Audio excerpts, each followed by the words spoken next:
छत्तीसगढ़ में झीरम के जख्म एक बार फिर से खड़े हो गए हैं।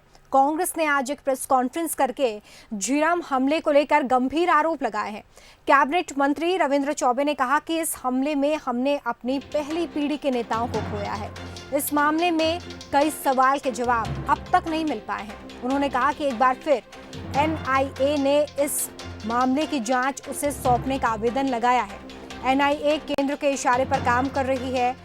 आखिर वो कौन है जो झीरम मामले की जांच को रोकना चाहता है? उन्होंने बीजेपी पर नक्सलियों के साथ साठ-गांठ के गंभीर आरोप लगाए। कांग्रेस की मांग है कि इस मामले की जांच एसआईटी को सौंपी जानी चाहिए। हमारे साथ रविंद्र चौबे कृषि मंत्री मौजूद हैं। इन्होंने कॉन्फ्रेंस लेकर जो मांगे की है हैं। चौबे जी, झीरम घाटी के मसले को एक बार आप लोगों ने फिर से उठाया है। अब सरकार या आप लोग क्या चाहते हैं, किस ढंग से उन पहलुओं को सामने लाना चाहते हैं जो अभी तक सामने नहीं आए? आपने प्रश्न किया कि अब आप क्या चाहते हैं। अब का सवाल नहीं है। जिस दिन से झीरम की घटना हुई उस दिन से हमारी मांग है और समूचे प्रदेश की जनता और कांग्रेस की मांग है कि इसके पीछे जो लोग भी षड्यंत्रकारी रहे हैं, इस साजिश में जिनके भी हिस्सेदारी रहे हैं, उसके तक ये जांच जानी चाहिए, उनके खिलाफ कार्रवाई होना चाहिए। लगातार एनआईए के द्वारा जिस तरीके से कार्य किया जा रहा है, किसी को विश्वास नहीं है कि जांच तक पहुंचेगी। जिस समय उन्होंने कहा कि हम जांच रिपोर्ट सबमिट कर चुके हैं, तब तक तो आपने किसी भी जो दोषी लोग हैं वहां तक आप पहुंचे नहीं हैं। और इसीलिए जो पीड़ित पक्ष है, पीड़ित परिवार है, वो लगातार एफआईआर करा रही है, एसआईटी की जांच की मांग कर रही है और राज्य सरकार उसको चाहती है।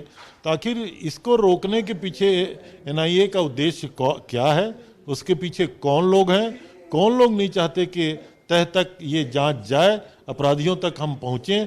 आखिर प्रदेश के इतने बड़े बड़े नेताओं की हत्या हुई, नरसंहार जैसा ये घटना हुई, तो इसको रोकने के पीछे उनकी मंशा क्या हो सकती है ये तो वो जाने। लेकिन हम लोग चाहते हैं कि साजिशकर्ता और साजिश रचने वाले और साथ साथ इसमें साजिश में शामिल लोग, पूरे षड्यंत्र का जो हिस्सेदार हैं, उन तक सारी बातें जानी चाहिए। इसलिए हम लोग इसकी जांच चाहते हैं। अब सरकार में आप लोग हैं, क्या जांच होगी, किस ढंग से? एसआईटी तो गठित कर दी। तो हम लोग तो उसी की तैयारी कर रहे हैं ना। लेकिन आखिर एनआईए क्यों बार बार कोर्ट में पत्र लिखती है कि हम जांच कर रहे हैं? पहले आप कहते हैं जांच रिपोर्ट सबमिट हो गया, अब कहते हैं आप जांच कर रहे हैं। तो दो बातें कौन कहलवा रहा है एनआईए से? जांच का विषय तो ये भी एक है।